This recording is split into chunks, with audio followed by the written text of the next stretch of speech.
Sa 128 players na susubok sa PBA draft ngayong taon, kabilang nga ang former players ng Mavs Phenomenal Basketball na sina Keith Jimenez at Richard Belches na susubok makapaglaro sa kanilang pinapangarap na liga.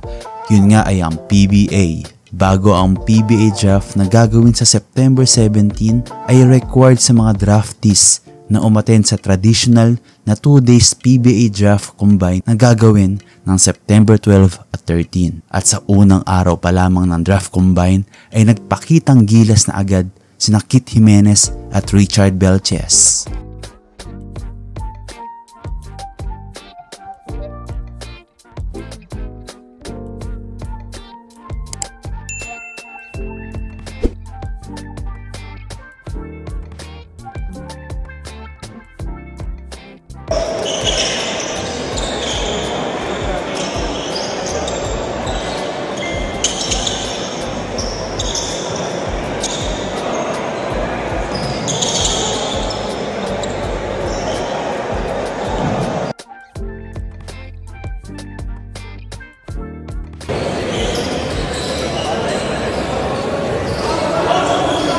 Kung papalarin madraft sa PBA si Richard Belches ngayong taon, saan team babagay ang playing style ni Padders? Well, para sa akin, mas swak na swak siya sa rain or shine under Coach Yeng Guiao. Alam naman natin na si Coach Yeng ay mahilig sa mga underrated players gaya ni Richard Belches. At magaling si Coach Yeng lalo na sa pagbalasa ng kanyang mga players. Kaya para sa akin, sobrang effective ni Richard sa sistema ni Coach Yeng. Dahil alam din naman natin lahat kung ano ang kayang ibigay ni Richard Belches sa loob ng court. Kahit undersized siya, sa comfort position niya na center or power forward, kaya niya makipagsabayan lalo na pagdating sa rebounds, especially sa hustle niya sa depensa.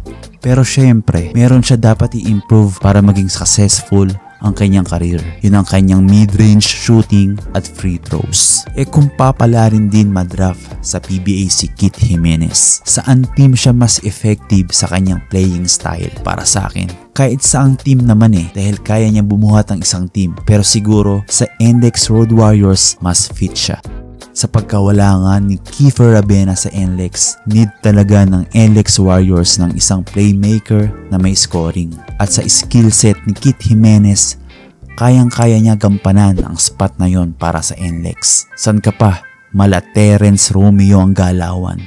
Sobrang steal talaga si Keith sa PBA draft. Sa katunayan, inimbita si Keith ng NLEX Road Warriors na mag-training para sa kanila, na dun pa lang na alam mong interesado na ang NLEX sa kakayahan ng Keith Jimenez.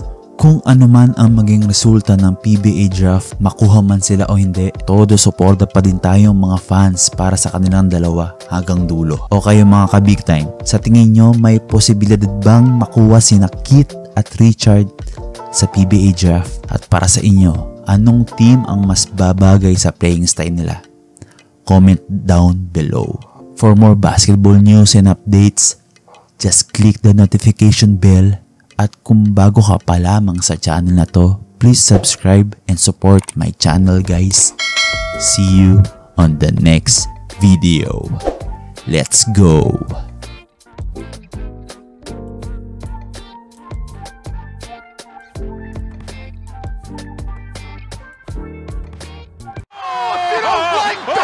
You don't like NBA basketball!